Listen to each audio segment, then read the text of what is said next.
कबीर निश्चय ही मुझे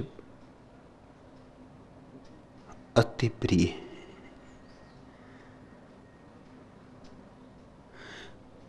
कारण बहुत हैं।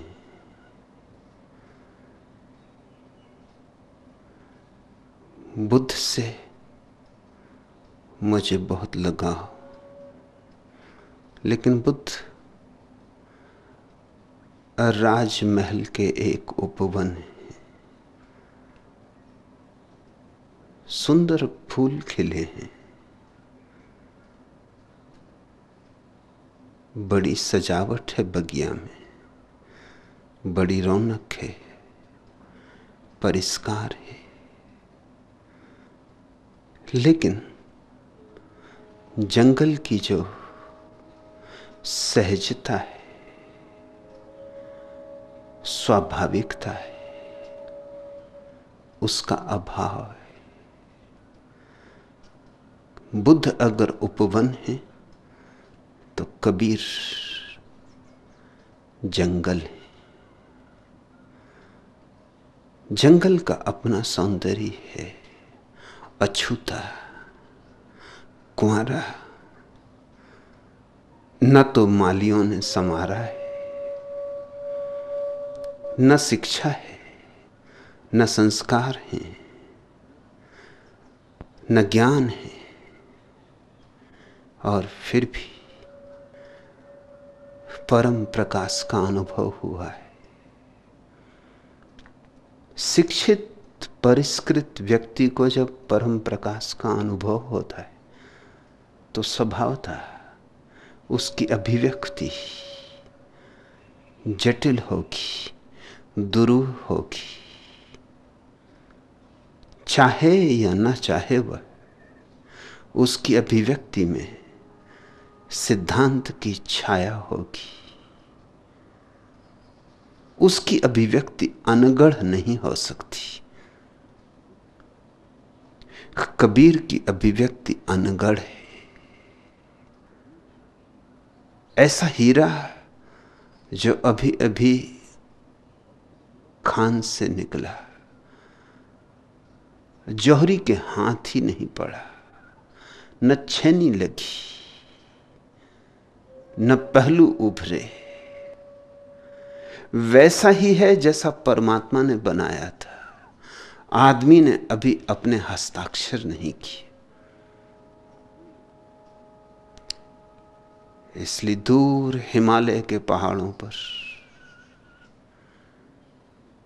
कुंवारे जंगलों में जो सन्नाटा है, जो संगीत है, जो गहन मौन है, जो प्रगाढ़ शांति है, वैसी ही कुछ कबीर में है। कबीर के साथ ही भारत में बुद्धों की एक नई श्रृंखला शुरू होती।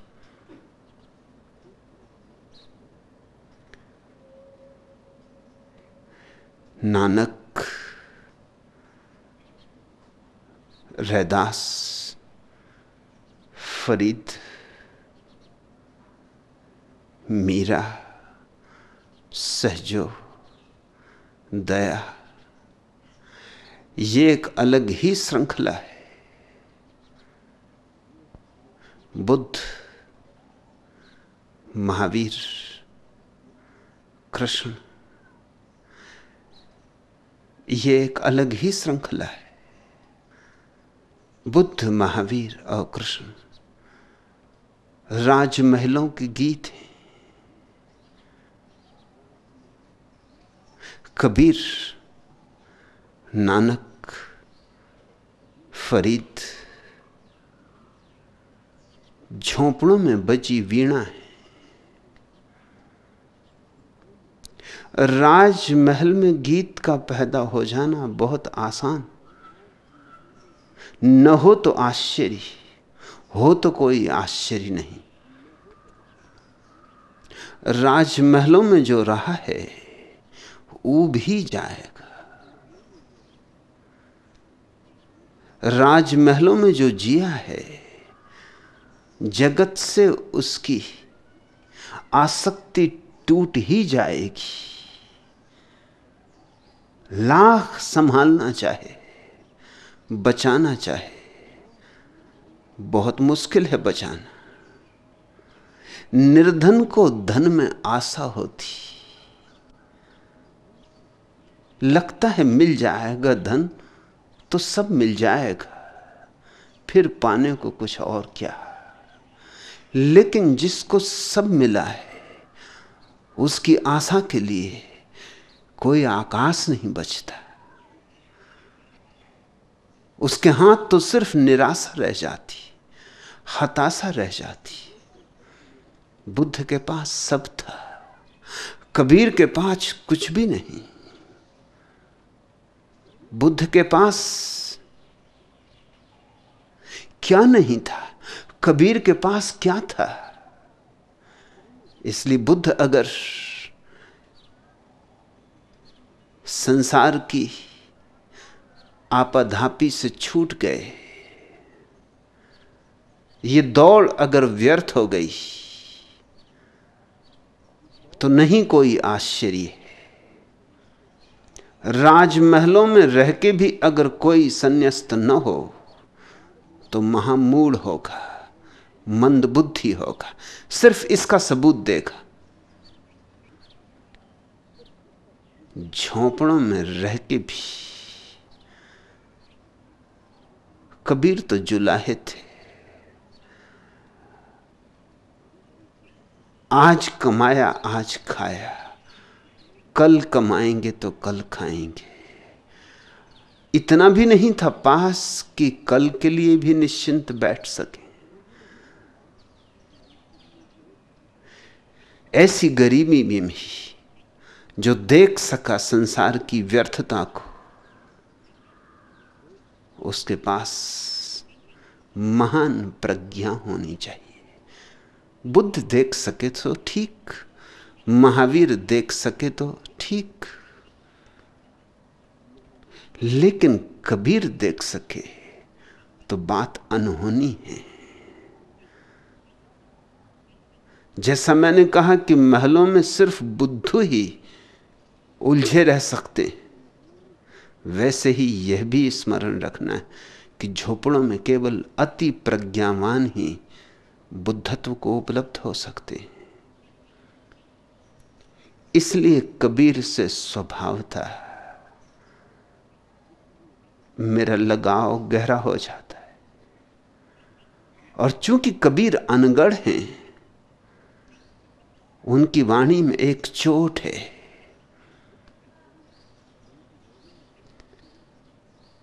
बुद्ध की वाणी सुकुमार है, फूल जैसी कोमल है। कबीर की वाणी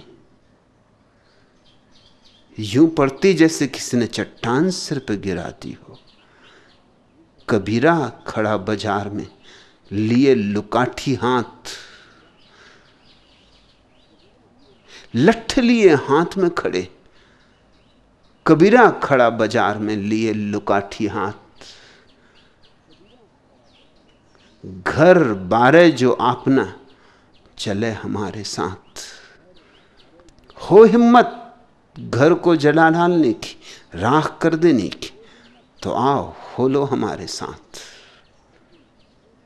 और लठ लिए खड़े हैं, कहते ये लुकाठी, ये लठ क्यों? कबीर तो यूं गिरते हैं जैसे खड्ग की धार गर्दन पे गिरती हो। बुद्ध भी काटते हैं, लेकिन काटने में एक कुशलता है, एक तरतीब है, एक कला है, सूक्ष्म मार है। और कबीर तो सीधे सीधे उठाते कुल्हाड़ी और दो टुकड़े कर देते। तो कबीर के वचनों में आग है, आग्नेय हैं उनके वचन। बुद्ध के वचनों में कोई शीतलता भी होगी, कोई सांत्वना भी खोज सकता है बुद्ध के वचनों में, क्योंकि शीतल है। कबीर के वचनों में सांत्वना खोजनी असंभव है, वहां तो जलती क्रांति है, वहां तो जो राख होने को तैयार हो उसी के लिए निमंत्रण है।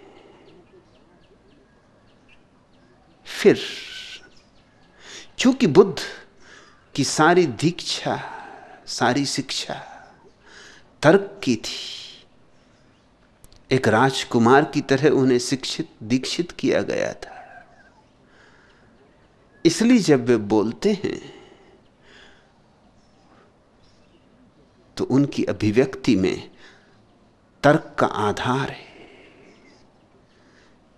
दार्शनिकता है, गणित है।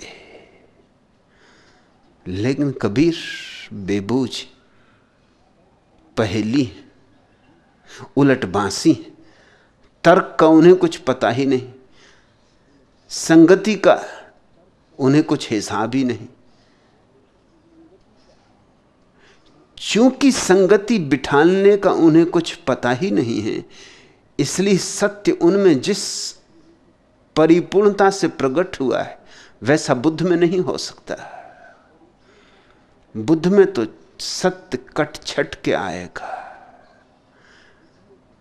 निखार लेके आएगा। सत्य ऐसा आएगा जो तुम्हारी बुद्धि को रुचे, पचे। सत्य में बुद्ध के साथ राजी हो जाना बहुत कठिन नहीं। बुद्ध की पूरी प्रक्रिया बुद्धिवादी है, रैशनल है। इसलिए बुद्ध ने उन सारे प्रश्नों को ही कभी उठाया नहीं, इंकार ही कर दिया, उन प्रश्नों को अव्याख्य कह दिया। जिन प्रश्नों में विरोधाभास अनिवार्य है, जिन्हें कहना हो तो कबीर की उलटबांसी ही कहनी पड़ेंगी। जिसे कबीर कहते हैं, एक अचंभा मैंने देखा, नदिया लागी आग। बुद्ध नहीं कह सकते। अचंभा उन्होंने भी देखा है, नदियां में लगी आग उनने भी देखी, लेकिन बुद्ध कह नहीं सकते। ये उनकी शिक्षा दीक्षा रोकेगी कि ये कैसे कहूं, प्रमाण कहां से लाऊंगा, तर्क कहां से जुटाऊंगा। ये बात तो देखी, इसलिए बुद्ध कहते हैं मैं विधि बताऊंगा कि तुम्हें भी ले चलूं उस नदी के किनारे, फिर तुम ही देख लेना, देख लोगे तो समझ लोगे। मगर मैं ना कहूंगा कि नदियां में आग लगी, वो बात ही मत पूछो। चलने की राह पूछो, पहुंचने का मार्ग पूछो, विधि पूछो, विधान पूछो, मगर ये ना पूछो कि वह अनुभव क्या है। कबीर गांव के गंवार हैं, बेफिक्री से कह देते हैं कि नदी में आग लगी। नदी में कहीं आग लगती? विवाद करने बैठोगे तो कबीर मुश्किल में पड़ेंगे। कैसे समझाएंगे कि नदी में आग लगी? कबीर ऐसे बहुत से अचंभों की बातें करते हैं। मछली चढ़ गई रूख, वृक्ष पे मछली चढ़ गई। मछली के कोई पैर होते हैं कि वृक्ष पे चढ़ जाए? कभी सुना है, देखा कि वृक्ष पे मछली चढ़ जाए? लेकिन कबीर जब कह रहे हैं तो उनका प्रयोजन है, लेकिन प्रयोजन तर्कातीत है। मगर कबीर को फिक्र कहां कि बात तर्क में बैठती या नहीं, गणित के ढांचे में समाती या नहीं। कबीर को चिंता ही नहीं।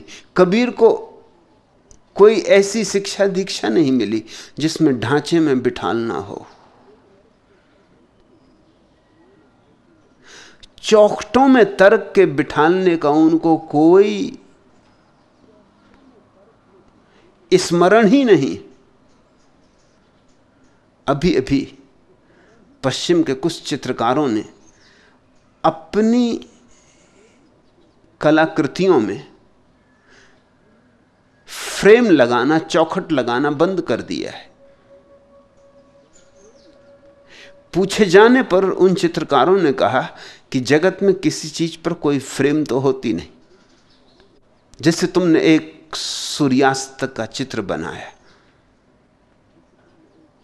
तो सूर्यास्त पर तो कोई फ्रेम होती नहीं कि यहां शुरू हुआ और यहां समाप्त हुआ। न कहीं शुरू होता न कहीं समाप्त होता, फैलता ही चला जाता है दोनों तरफ अनंत में, अनंत दिशाओं में फैलता चला जाता, सब आयामों में फैलता चला जाता। लेकिन जब तुम चित्र बनाओगे तो तुम्हारे कैनवस की तो सीमा होगी, फिर सीमा ही नहीं होगी। तुम चित्र को फ्रेम भी दोगे, सुनहला, सुंदर, बेशकीमती, और फ्रेम देते ही इन चित्रकारों का कहना है कि तुम्हारा सूर्यास्त झूठ हो गया। असली सूर्यास्त पर तो कोई फ्रेम न था, कोई चौखट न थी। तुमने ये चौखट कैसे जड़ दी? तर्क भी एक चौखट है, सुंदर चौखट है, बड़ी सुनहली है, खूब नक्काशी है उसमें, बड़ा बारीक काम है, बड़ी कारीगरी है, लेकिन सत्य पर कोई चौखट नहीं होती। बुद्ध ने और महावीर ने जो कहा है उस पर तर्क की चौखट है। मजबूरी थी उनकी, उनको ही मुश्किल था ये कहना। उनकी सारी शिक्षा दीक्षा यूं थी कि ऐसी बेबूझ बात जो कबीर कह सकते हैं बेशर्मी से, कोई लाज नहीं, कोई संकोच नहीं, वैसी बुद्ध महावीर कैसे कहें? उनको खुद ही अड़चन मालूम होती कि कोई अगर और कहता तो हम विरोध करते, तो हम कैसे कहें?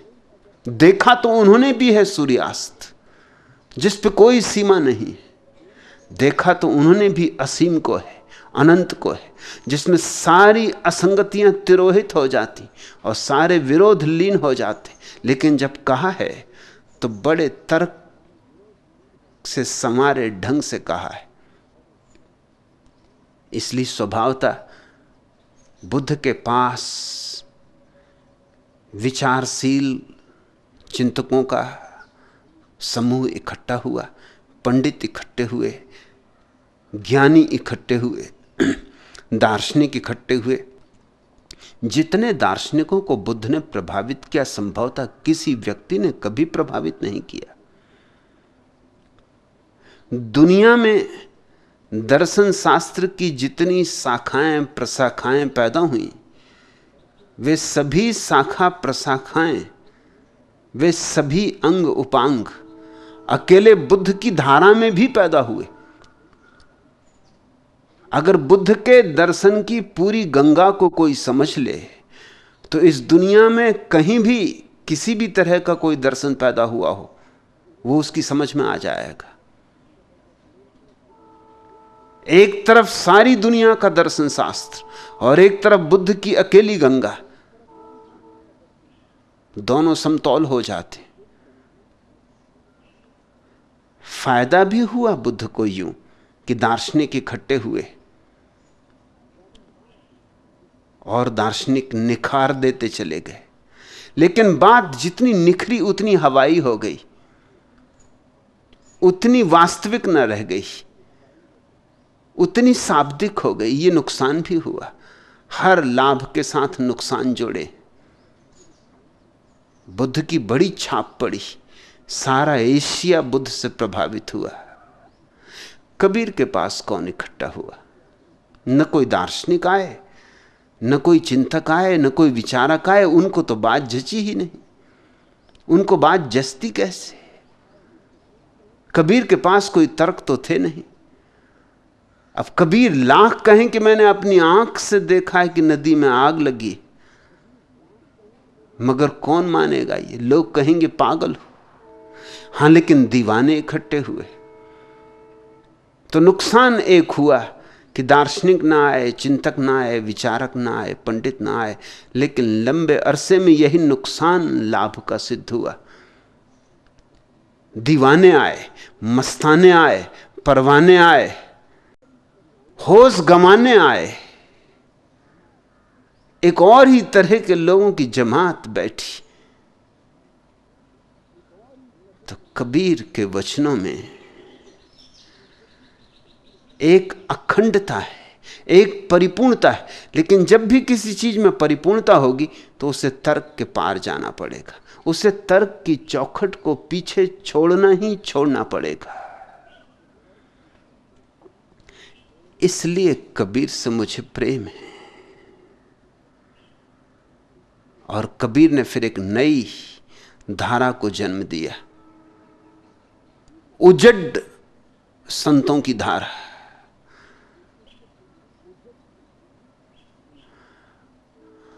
इन उजड संतों की भी अपनी खूबी है। वही खूबी जो जंगल के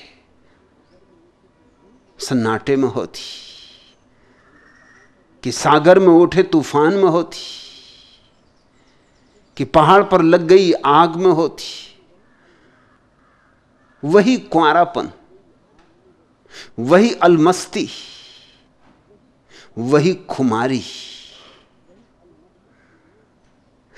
कबीर को यूं समझो कि जैसे उमर खयाम और बुद्ध दोनों का मिलन हो गया, जैसे उमर खयाम और बुद्ध दोनों एक संगम बन गए। तो कबीर ने अलमस्तों की, फकीरों की, फकड़ों की एक अलग श्रृंखला को जन्म दिया। उस श्रृंखला में भाषा भी अपने ढंग से बनी। उस भाषा को भी एक अलग ही नाम मिल गया, सधुक्कड़ी। सधुक्कड़ी भाषा में फिर कोई तर्क नहीं पूछता। तर्क पूछना हो तो दार्शनिकों के पास जाओ, कबीर के पास तो सत्य को पीना हो तो बैठो। कबीर को न तो किताबों का कुछ पता है, कहते हैं मसी कागज छुओ नहीं, हाथ से नहीं छुआ कभी कागज और स्याही। उनके लिए तो काला अक्षर भैंस बराबर। वेद किताब, इन दोनों का तो बहुत विरोध किया कि दोनों को अलग करो, हटाओ। इन्हीं से बीच में बाधा बन रही। तुम्हारे और सत्य के बीच में ये वेद और किताब, किताब का अर्थ कुरान और बाइबल, इनको हटा दो, शास्त्र हटा दो। द्वार खुला है। और देख लो अपनी आंख से कि नदी में आग लगी। नदी में आग लगी है का मतलब यह होता है कि विरोधाभास मिल रहे, जो नहीं होना चाहिए वह हो रहा है। ऐसा जगत यह रहस्यमय है। इसे रहस्य शून्य ना करो, इसे तर्क की चौखटों में बिठाकर मारो मत, सुखाओ मत, इसके प्राणों को नष्ट ना करो।